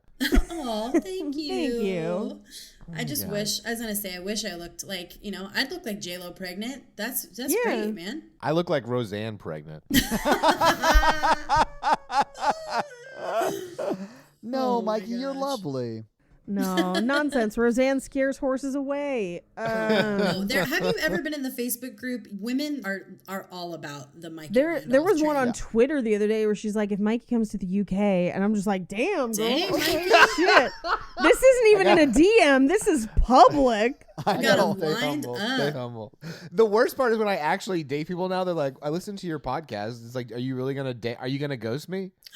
Oh, Mikey, no. I love that that's happening. And I was like, "There's only one way to find out."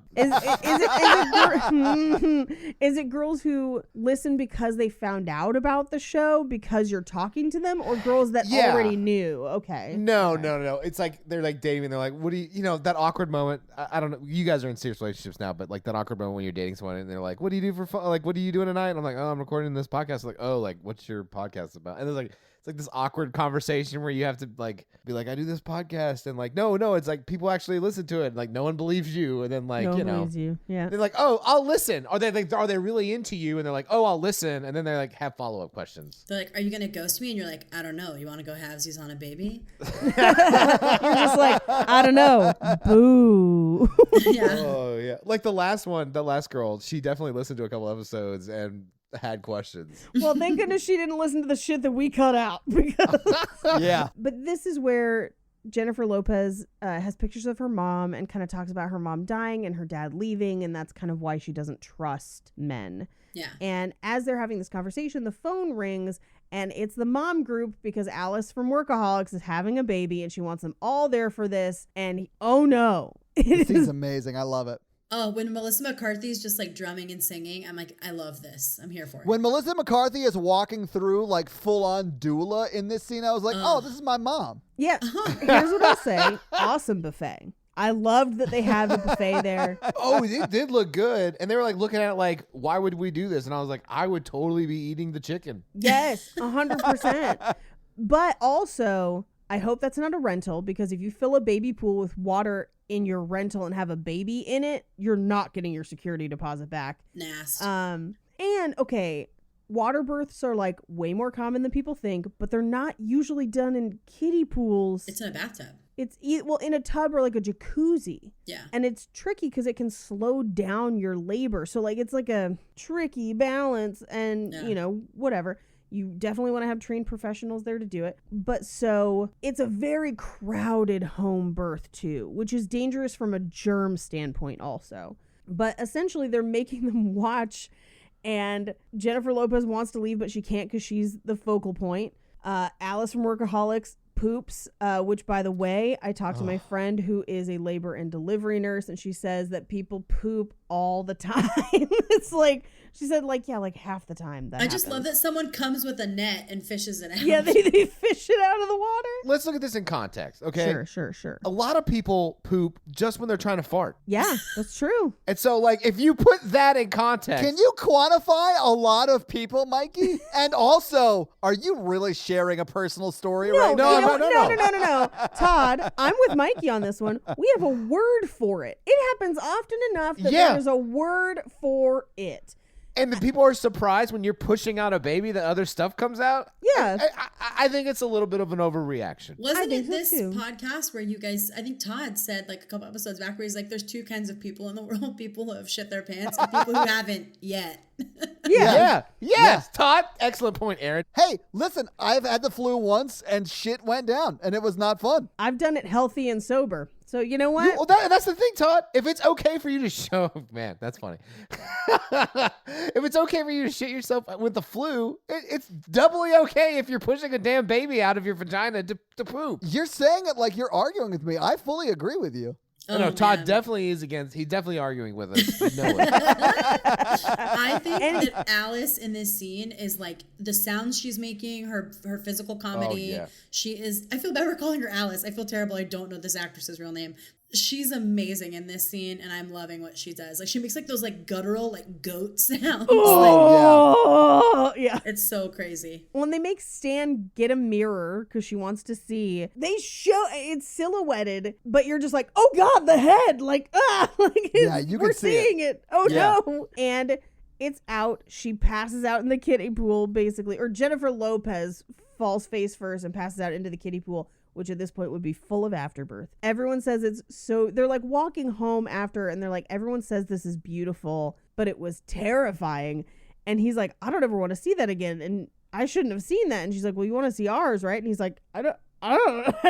That was too much. You can also be there for the birth, but not on the catching end. You can be on the pitching end. That's fine. I also feel like a birth in a hospital is going to have a different vibe than like just popping one out in a kiddie pool. Very, very different. I mean, I have only witnessed hospital births. So that's my only experience. I have never been at a home one. But this is also where we find out that he walked out of the exam and he's quitting school so that he can work full time.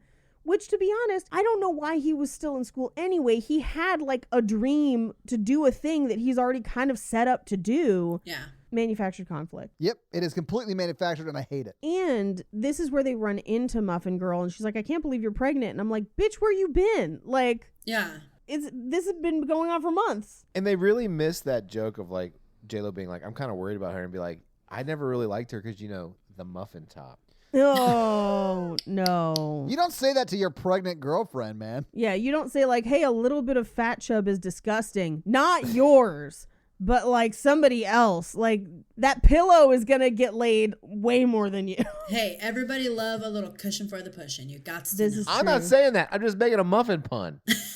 But so Muffin Bitch is like, I can't believe you're pregnant. And I'm like, has she not been to the, has she not come to the farmer's market again? not Yeah. been at the farmer's market? Like, what's happening? And he, to clarify to her that he did not get J-Lo pregnant, but they are still together, is just like, they're not mine, but, you know, whatever. And it's literally just him explaining the timeline. Yeah.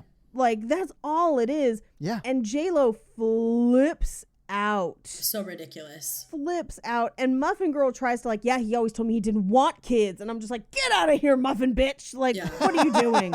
Quit stirring shit. And he also does something that, like, the movie jumps past it. It doesn't dwell on it at all. But he says something so important for fights in relationships that the movie just ignores. But he says, that's not what I said, but that is what you heard. Good line. It's great. And I'm just like, people need to learn that sometimes your emotions are influencing what you are hearing and it is not what the person said. Yeah. And sometimes you got to check yourself or you wreck yourself. This is where I started to like him, where I was like, when he kind of like defended himself and was like, I am trying, like, I am here. And in this convo, when he like, they kind of have this spat and she's like, walk away. And he was like, no, like, I'm not going anywhere. Yeah. You know, and him being like, when you do the, what does he say? Like, when you do the autopsy on all this, like Yeah. this convo, you're going to find that like, You were at fault. you were at fault. Like, I'm telling you, I'm here. Like, I don't get it. Yeah. And she basically is like, you had to come along. I was fine with my plan. I'm like, no, you weren't. What were you going to do with twins? You didn't even know what being pregnant was like. Like, Also, if your whole plan was to raise these kids, or at that point, kid, by yourself, you can do that right now. yeah. I didn't ruin it just because I'm awesome and you fucked up this relationship. Yeah. Sorry, in that situation, I was him. It's like you said, Todd, it's manufactured for the sake of like, we've spent so much time in this movie, we did not structure the conflict well. So now there has to be some kind of issue so that we can rise and come back to a conclusion, right? I hated this because all of the sub characters were like, this is exactly why you push people away, which he definitely has not done throughout the whole film. Right. And I was like, what is this? What is going on? So we cut back to her house. She got a new pillow, but she can't get comfortable. And so she calls Mona over so that she can dive into the dumpster for the other pillow. Mona should be the one going into that dumpster because she is way too pregnant to be dumpster diving. No one should be in the dumpster, Todd. Go to Walmart and buy a new one at midnight or whatever. Like, These are also good options, yeah. No one should be in the dumpster. How you going to wash it? The pillow's all fucking ripped up, so they don't even take it out of the dumpster. She like makes Mona stay over so she can sleep on her. but Mona goes ham on her. Yeah, Mona gives her some harsh ass truths. Like, here's the thing. At this point in the movie, everyone else is giving her harsh truths, but I think the movie still thinks we empathize with her, which is strange. because Mona's just like, hey, you push people away because this happened to you as a kid, and stop pushing people away. He's been here this whole time. You need to apologize, basically. Just go over to his house and get comfortable, like whatever. So he must have a house in the city. He has If to. he has a house in the city and a farm, that guy's doing fine. Why is he going to college? Yeah. Anyway. He's independently wealthy. He just went there to meet women. Yeah, he wanted to meet Muffin, bitch. Oh. Anyway, the next morning, they all are up eating breakfast. Mona looks like she hasn't slept a wink. And Grandma shows up and is like, hey, we're finally getting married. We've been engaged for like 22 years, which... fine, whatever, manufactured nonsense. They try to paint it like where it's like she's learned from her parents and from her Gma, who like isn't committing either, that like she should. They try to like paint that narrative, and it just doesn't land. But they're trying to paint all of it in 5 minutes. Like, they didn't put it anywhere else in the movie. And her grandma at this point also gives her harsh truths of just like, no, you're being dumb. And she's like, well, he said the kids weren't his, and everyone's like, they're not. But he was still here. So, like... Yeah. Well, and that's when the stroller gets delivered. And that's when she's like, oh my God, this means everything or whatever. So insane. They're getting ready for the wedding. They're about to leave. Yeah. The doorbell rings, and it is the custom stroller. And that's so annoying. That stroller's badass, though. Well, Yeah, he it's even great. says it. He says it later. He's like, it took that to convince you? So we go to the wedding, and he won't pick up his phone, and he won't answer her texts. And she's just like texting in the middle of her grandmother's wedding. Walking her down the aisle. Yes. Yeah, it's all about her. Yeah. We cut to the farmer's market where there's a guy trying the cheese that's named after her. And he's like, it's stubborn. Yeah.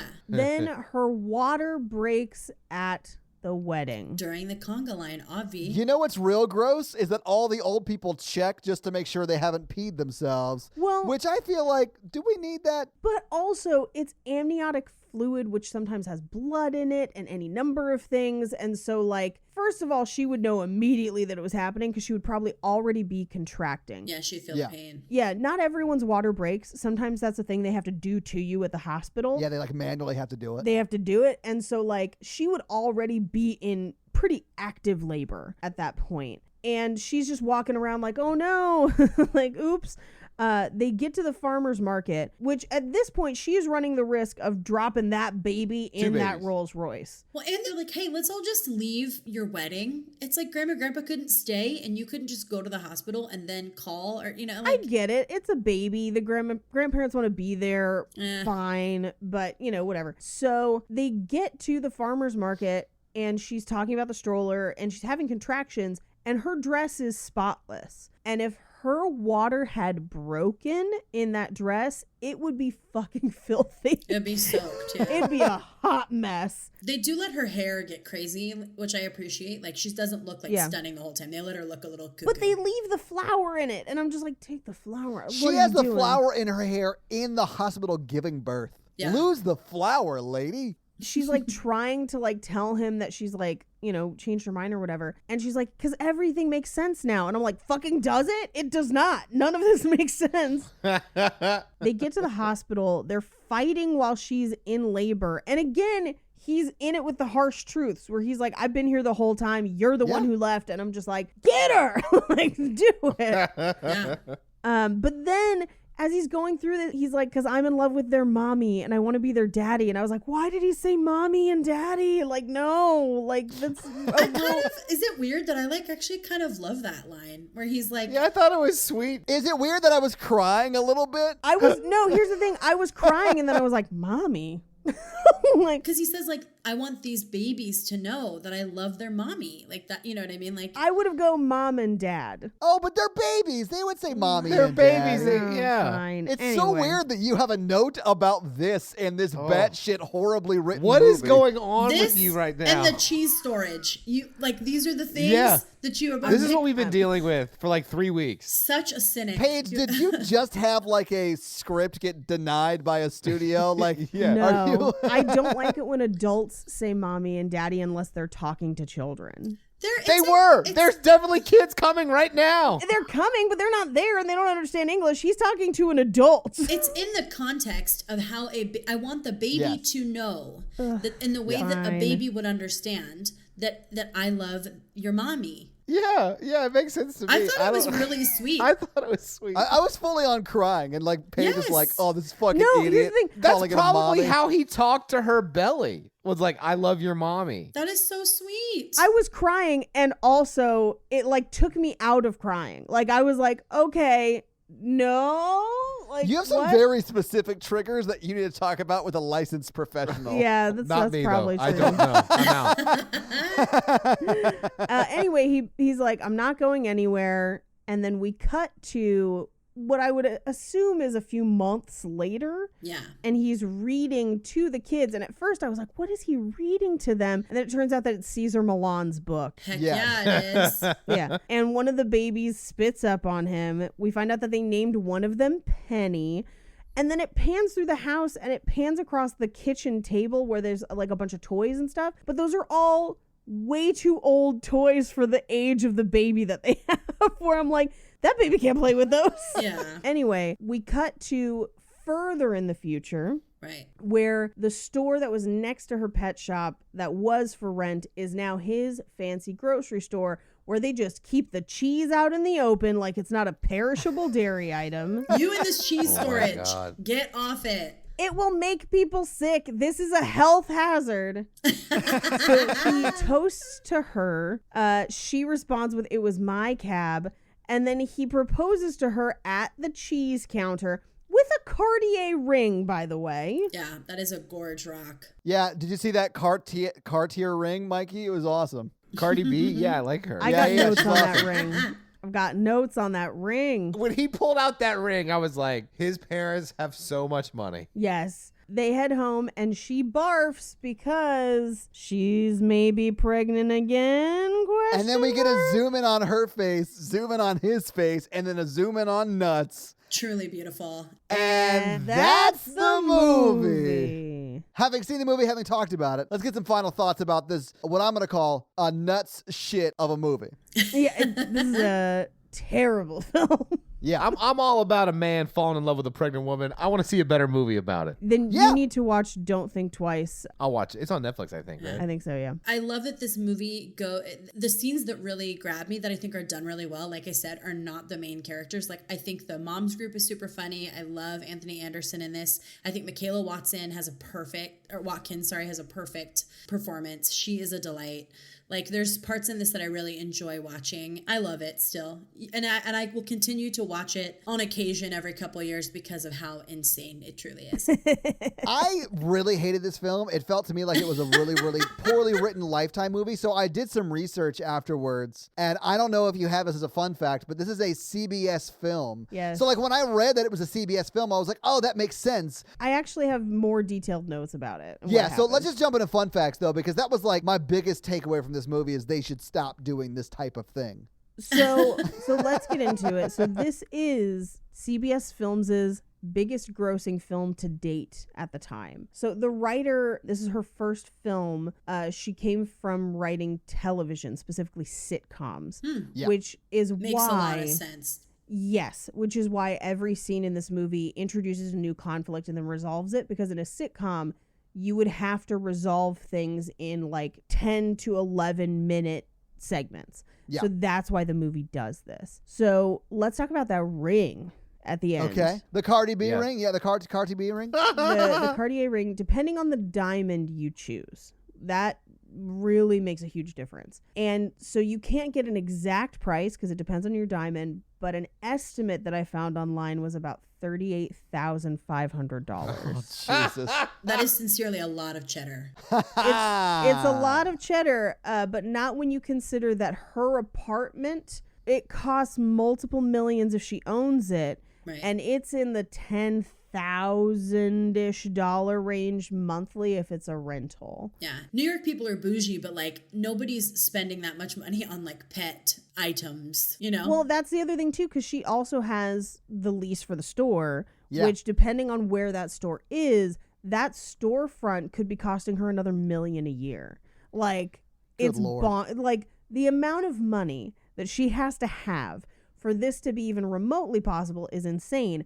Not to mention, we never see his apartment, but the lowest he could possibly hope for and live reasonably close to her is around $2,000 a month. And that's like a studio with no kitchen.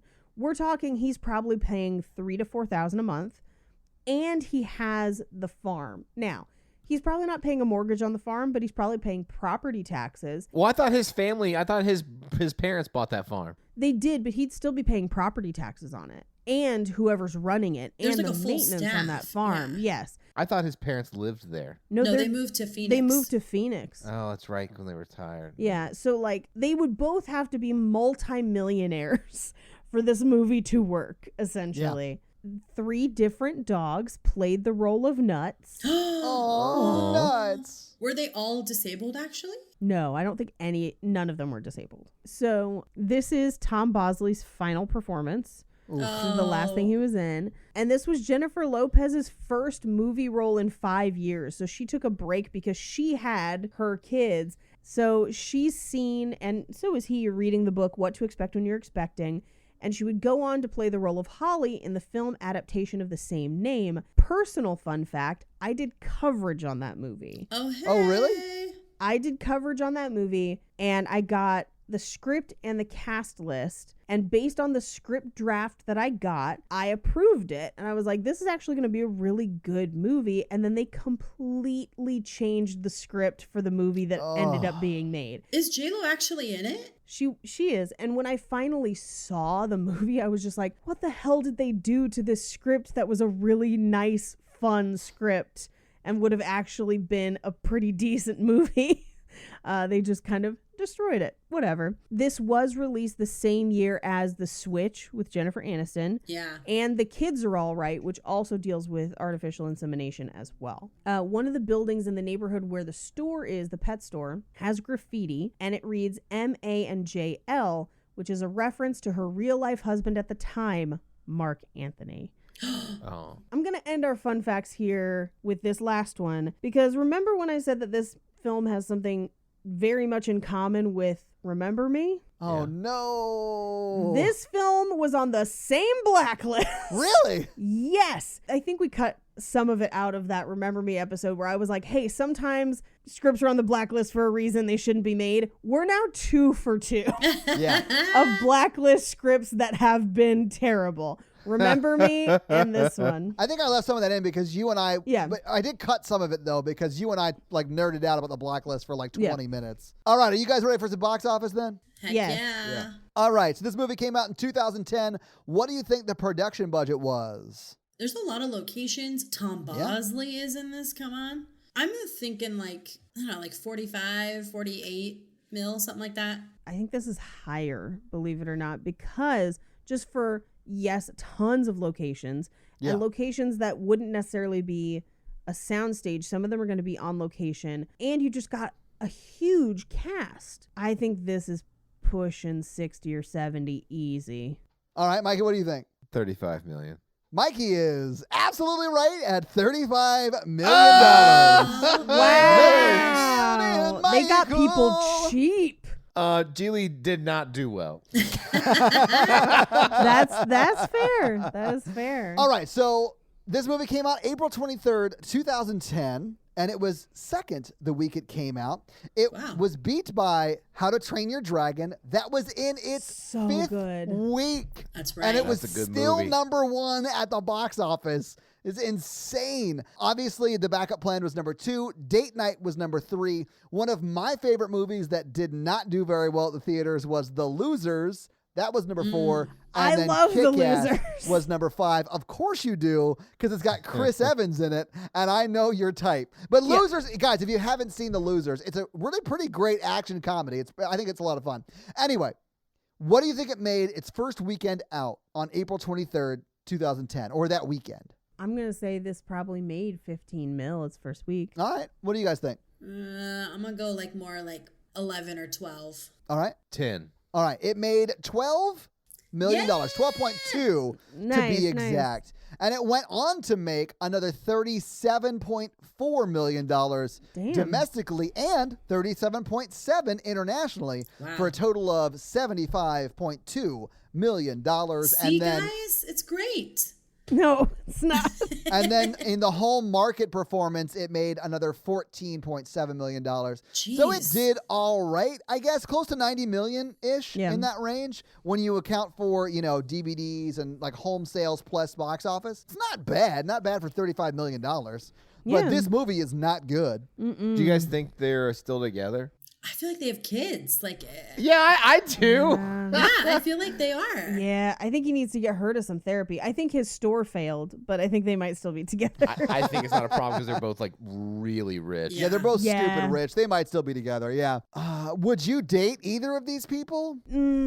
Here's the thing. He flip-flops halfway through this movie from being a stalker to being really cool. I would date second act Stan. Okay. Wait, guys, is Caesar Milan gay? Because would hit. I don't know. I love Caesar Milan. I would date him. I don't think I would date either of them. Do you know what season Milan likes? What's he like? Doggy style? He like it's doggy style. But I heard he gets a little bitchy and he keeps you on a short leash. Oh, man. Even though Stan flips, like in the end, I never would have started dating him because of his approach. Like so aggressive. I never would have That's even fair. given him a shot. Yeah, same. I don't like aggressive men. No, man. Yuck. I'm trying to think what personality J-Lo has in this movie. The only distinct characteristic is I want children. Which seems Yeah. like your type, Mikey. Yeah, that's true. So this week, you guys made me watch The Backup Plan. Whose turn is it next week? I fully forgot. This would be me. This would be my week. Oh, Yeah. Mikey, so what are you making us watch next week? I'm gonna pick an influential film of my childhood. Oh boy. Okay. Wow. Oh, Okay. no. I don't know if you guys have ever seen a movie called Angus. No. I have seen part of Angus. I have not seen the whole thing. It's okay. Well, I'm gonna make us watch it because I think more people need to watch Angus. Okay. The 1995 film Angus? Yeah. Okay. So, guys, your homework for next week is to watch the 1995 film Angus. I'm just going to read the synopsis real quick because I think Thank it's you. going to let you in on what Mikey's childhood was like. A miserable fat teenager secretly has a crush on a class beauty, ends up becoming the surprising participant to dance with her at a high school dance, meaning he's got to get his act together with the help of his best friend. Mikey, are you okay? Do I need to make us all watch Dumplin' so we all cry? No, this movie's great. Kathy Bates plays his mother. Aw. I'm in. You had me at Kathy Bates. Wine James drunk. Vanderbeek is in this film as the jock that is his rival. Oh, that makes sense. So, Mikey, do you have a review for us to read? Yes. All right. Well, while you're looking over the review you're going to read, let me tell them how they can have their review read on the podcast, and that is to leave us a 5-star review. You guys get it. You've heard this 1,000 times at this point. So, yeah, just leave us a 5-star review. It's easy as that. Mikey, who's you going to read today? I'm gonna read Diana Bananarama. I love it already. Let's go. She says, "You are my life now." I love it. Thank I you, have to Edward get- Cullen. She says, "I have to get tents for my car windows so people don't see me laughing like an idiot with this power throuple. Ooh. Paige, Todd, and Mikey are such a great team, but offer different perspectives about every film. I love that we also get bits and pieces about Mikey's love life that deserve a segment of its own, much like the Patreonicals at the Horror Virgin. 5 stars." Oh, I agree. We honestly, we should just do bonus episodes that are just horror stories from Mikey's dating life. We should do bonus episodes where we interview people I've dated. Holy shit. Yikes. Yes, Mikey. So, Aaron, thank you so much for being a guest on it's this so awesome fun. podcast. I love your songs, Aaron. Yeah, Oh, you're I'm amazing. so glad. It's such a blast. So, where can people find and follow you?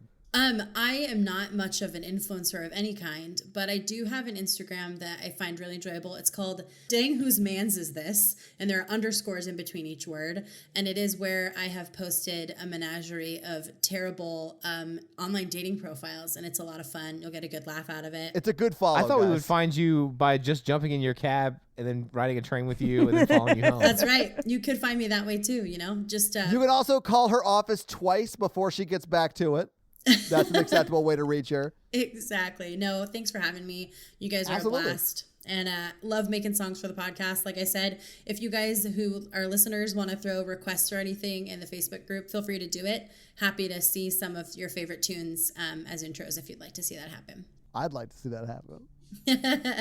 So, yeah, guys, if you like this power throuple that we have here on this podcast, make sure to check out our other podcast, The Horror Virgin. And that is the only other podcast that Mikey and I are on. But Paige gets around, and she is on 2 other podcasts, Black Card Rehab and Cult Podcast. So, guys, definitely check out those because they're amazing. If you want to follow us on social, we are at Romancing the Pod Show. Yes. On Instagram, and we are at something else on Twitter who I just have never taken the time to learn It's just Romancing Pod Show because they have a character limit and it's show SHO like Showtime. So guys, check that out as well. And if you want to follow us all individually, Paige is at Rampage Wesley everywhere, including TikTok, except for Twitter, where she is at Paige Wesley. Mikey is at M Randolph 24, and I am at Todd J Awesome everywhere. And guys, we got a P.O. box. So if you want to send us some love letters or whatever you might send to a P.O. box, it's actually not a P.O. box. It's like a regular street address. It's pretty awesome. It's 6688 Nolensville Road, number 108-34, Brentwood, Tennessee 37027. So send us some stuff. Yeah. That's going to be it for us, guys. I'm Paige. I'm Mikey. And I'm Todd. And you complete us. To completion. You're my heroine. Oh, God. Laters, baby! All right.